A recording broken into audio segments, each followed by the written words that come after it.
जय श्री राम। मैं आज इस एक वायरल वीडियो हो रहा है जिसमें रामभद्राचार्य जी ने कहा है कि जो मुसलमान भारत में रहना होगा तो जय श्री राम कहना होगा। मैं इस संदर्भ में आपसे कहना चाहता हूं कि मुसलमान जो है वो अल्लाह को भी नहीं मान रहा है। अब ये आयत जो है बकर के 34वां आयत है।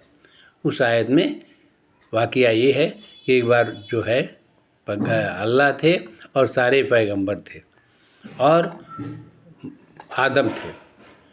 तो सारे पैगंबरों से अल्लाह ने कहा कि आप तुम आदम की सजदा करो। सारे पैगंबर जो है वो आदम की सजदा किए और एक पैगंबर नहीं किया, वो जो है अल्लाह को इनकार करने वाला हो गया।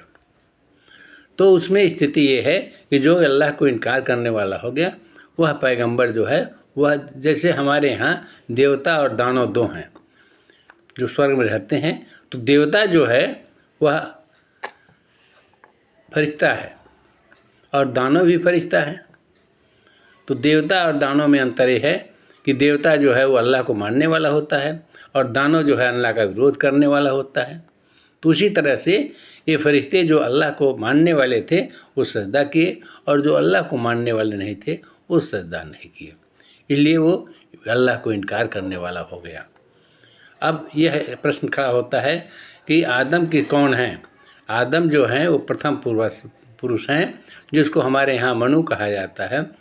तो मनु और अंतिम पुरुष जो है वो हमारे माता पिता, हमारे पूर्वज हैं। तो इनके बीच में जितने भी बड़े लोग हैं सबके हमें सजदा करना चाहिए, यह कुरान हमको सिखाता है। और यही बात जो है हमारे यहाँ सनातन धर्म में भी कहा जाता है कि अभिवादनशील से वृद्धोपसेवनम 3-4 वर्धन्ति आयुर्विद्या सोबलम। जो व्यक्ति अभिवादनशील है और वृद्धों की सेवा करता है उसके 4 आयु, विद्या, यश और बल बढ़ता है। तो ये कुरान में जो ये आयतें लिखी गई हैं वो अधिकतर जो है सनातन धर्म से ही लिया गया है।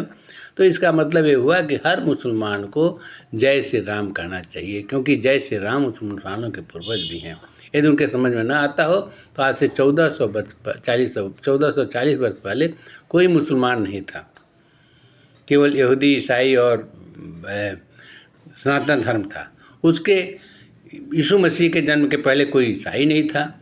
यहूदी जो मूसा हैं उनके जन्म के पहले कोई यहूदी नहीं था। इसका मतलब कि सनातन धर्म के जो प्रेरता थे अरब में, जिनको कि इब्राहिम कहा जाता है, वो सनातन धर्म को मानने वाले थे।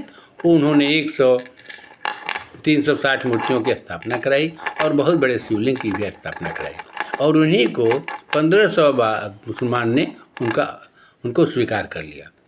इसीलिए कुरान में जितनी भी आयतें हैं अधिकतर आयत जो है वो सनातन धर्म से ली गई हैं और सनातन धर्म को मानने वाला कुरान कह रहा है कि हमारा दीन भी सनातन धर्म का ही, इब्राहिम का भी है, सनातन धर्म का है। लेकिन स्थिति ये है वो कुरान पढ़ता नहीं है, कुरान समझ नहीं पा रहा है, जिसकी वजह से एक दुर्दशा हो रही है। अतः मैं सारे मुसलमान भाइयों से कहना चाहता हूँ पहले कुरान पढ़ो और कुरान को समझो। यदि तुम नहीं समझते हो तो ये तुम्हारे दुर्दशा का कारण है। इसलिए देश में भी दुर्दशा हो रही है। बांग्लादेश, पाकिस्तान, अरब गणराज्य, जहाँ भी ये मुसलमान लोग हैं सब अपना जो है दुर्दशा भोग रहे हैं, लेकिन फिर भी नहीं समझ पा रहे हैं।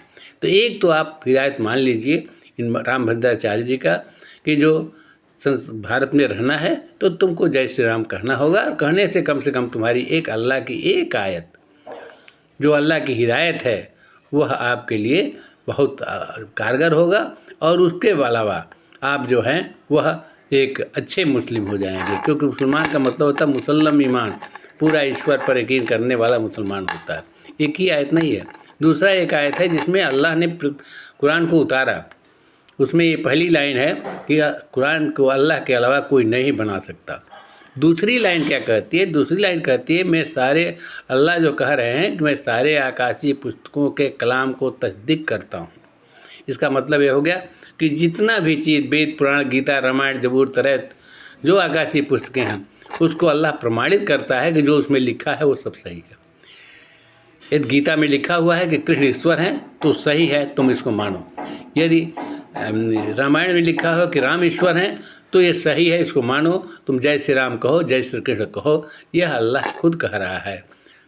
तो यदि हम मुसलमान नहीं समझता है तो उसको तो हम लोगों को समझाना ही पड़ेगा।